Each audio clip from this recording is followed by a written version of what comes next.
And you're not special. You think you're better than the other women in the program. It's clear to me. And I've had it. You're about to get the wake-up call of your life, Abigail. I'm talking. I'm about to give you the wake-up call of your life. Oh, are you shocked by this? Are you surprised? Going the wrong way on one of the busiest freeways, probably in the country. You should have been doing prison time. You should have been. And you were given a gift, and you have squandered it. I mean, if it's not gonna matter, it doesn't.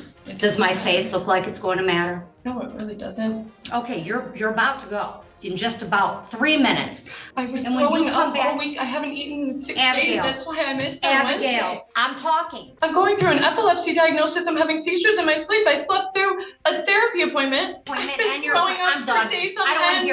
don't want to hear anything else. Defendant racked up 3 charges in one night. She was caught driving drunk the wrong way on I-75, tried to flee from police, and even resisted arrest when they finally stopped her. Somehow, she still walked away with probation instead of jail time. You'd think a break like that would wake someone up, but she treated it like it was nothing. The judge has already given her more chances than most people ever get, and you can tell that patience is running out. What would you do here? Keep her on probation or finally make her do real time? Let's watch what happens. All right, to the allegation you failed to appear for your appointment with the probation officer is scheduled at 8 a.m. on December 18th. How do you plead? Guilty. To the allegation you failed to attend individual therapy at the guidance center is scheduled on 12/12. How do you plead? Guilty. And then we're doing and to the allegation you failed to attend your individual therapy on 12/13. How do you plead? Not guilty. All right.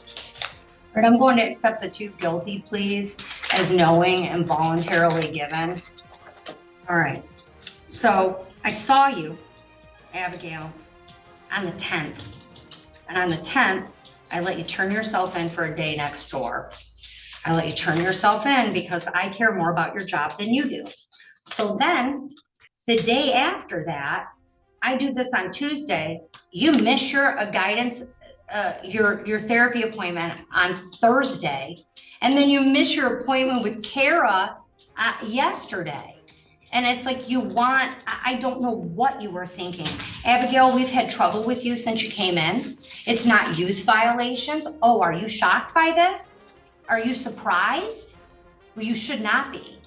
You have consistently, if I count your violations, like I know that we're on number 7, but if you look at them, number 7's 3. Number 6 was 1, 2, 3, 4, right? I mean, it's like Kara's bunching them because it makes sense when you have that many violations in a short period of time. But you're consistently, you think this is Abigail's treatment court, and it's not. Yes, you do. It's a 23rd District Court's treatment court program, and you're not special. You're not special in this program. Everyone else has to show up, and they have to do what they have to do to survive, but not Abigail. Abigail can cancel her appointments as she sees fit. She can miss things, and it's a consistent pattern. And the response that we always get from you is like, well, I have a job. Well, your recovery is more important than your job. Because if you're sitting in Wayne County Jail, quite frankly, Abigail, on this, it should have been charged as a 3rd, and you should have a felony right now. Because let's talk about your record for a minute. You've had 3 drunk drivings in how long? Within a couple of years. Right? When was your first one? February of 2023. Okay. When was your second one? December last year. Of 23? Yes. Okay. Oh my gosh. When was your 3rd? April. April of 24. 3 drunk drivings in a year? Less than a year? Am I bad at math? Just over a year. Just over a year. 3 drunk drivings. How old are you? 23. Your last drunk driving, Abigail, you drove the wrong way on which freeway? Which one? 75. 75 we are miles out of Detroit. One of the busiest freeways in the state of Michigan, and one of the busiest areas in the state of Michigan. And you drove the wrong way on the freeway. That's how drunk you were. I understand, Your Honor. Okay, well, we're going over it because I don't think you do. I genuinely do not think you understand. Who's ever driven on I-75 knows how dangerous that highway is. Driving the wrong way on it while drunk isn't just reckless, It's a miracle nobody got hurt. But what really blows my mind is how she handled probation. She skipped treatment, missed required meetings, and blamed everything on her job. And trust me, the excuses only get worse from here. The judge even told her straight up, if she ends up in jail, that job won't matter anyway. This kind of attitude shows zero respect for the court and zero accountability. If you think the judge has every right to lock her up at this point, hit like, so I know I'm not the only one thinking this. And then you wouldn't stop for the cops. And a cop had to tap your car to get you to stop and get you from killing someone else or killing yourself at 23 years old, your third one in just over a year. And you got a gift. One, you got your life. You're not dead. You're not in prison for killing someone else, which is a miracle, going the wrong way on one of the busiest freeways, probably in the country. We're the Motor City, and you're driving the wrong way on one of the busiest freeways outside of Detroit. Then you get the benefit somehow of, instead of having a felony, you get the benefit of getting a misdemeanor for this. And in exchange, you have to do a treatment court program. That's the thing.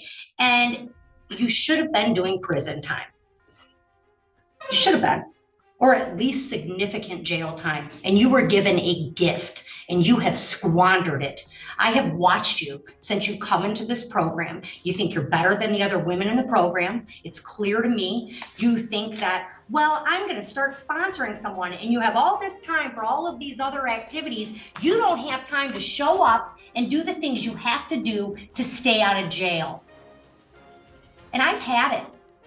You're about to get the wake-up call of your life, Abigail. I'm talking.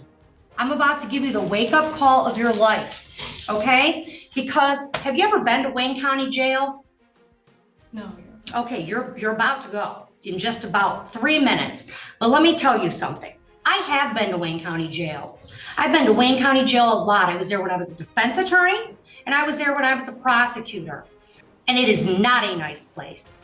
It is not a pleasant place. And me giving you a day next door is not teaching you anything. I need you to understand you are looking at months in jail. Months. And quite frankly, even at their new facility, probably one of the grossest jails I've ever been in.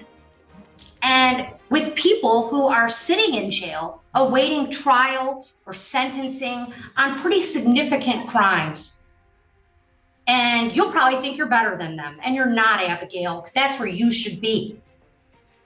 So you are getting the wake-up call of your life. You're going to sit down in the Wayne County Jail. What's your rec? 3 days. 5 days. You're doing 5 days in the Wayne County Jail. You got nothing else to do? Forget your job, forget everything else, Abigail. I want you to understand this. I want you to really reflect on the next 5 days. I want you to sit there and think, is that the life you want? Or do you want to comply? I'm talking. You can either comply with this program and get it together, or you can go do your 90. It makes no difference to me. I'd prefer you be here. I prefer you get the help you need, because whether you realize it or not, you have a problem, and you belong in this program more than a lot of the other women that are here. Because what you have done on these 3 offenses is abysmal. It's terrifying. You're doing your 5 days at the Wayne County Jail. I'm writing no early release. You're gonna really reflect. You'll be out for Christmas. My gut tells me to give you 7, and I don't know that you deserve that yet. You're going in right now. You'll get out in 5 days. No early release. I can't explain the... No, I don't need it. I don't care what you want. Okay, go ahead, Al. Go ahead. Let's see if we can get you up to 7 days. Tell me what you got. She interrupted the judge. You could feel the entire courtroom freeze. You never talk over a judge during sentencing. Nothing good ever comes from that. Even her own lawyer went completely silent. You could tell he knew it was over. The judge ended up giving her 5 days in jail, which honestly could have been way worse considering what she's charged with. I've seen judges give months for less. You can always tell in these cases who's ready to change and who isn't. And based on her reaction, she's still deep in denial. Be real in the comments. Do you think 5 days is enough to change her behavior? Because I don't. I mean, if it's not gonna matter, it doesn't. Does my face look like it's going to matter? No, it really doesn't. I had a lot of really nice things to say about the program. I really appreciate being here. I understand that what I did is absolutely horrible. I feel awful about it every single day. I'm haunted by it, honestly. You should be. And I feel really, really grateful to be in this program and to have the opportunity to work towards a better life versus just incarceration. And I feel really grateful for treatment.